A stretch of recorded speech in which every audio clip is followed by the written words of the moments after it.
And speaking of overspray, here's a quick tip on how to keep the inside of your furniture nice and clean when you are spraying or shooting paint. I just use cardboard. I sometimes mask off depending on the project, but for the most part, I just use a little piece of cardboard.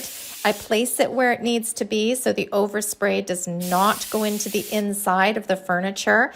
And then if there's any on the railings, I just end up sanding it off to make it a really nice, crisp, clean edge.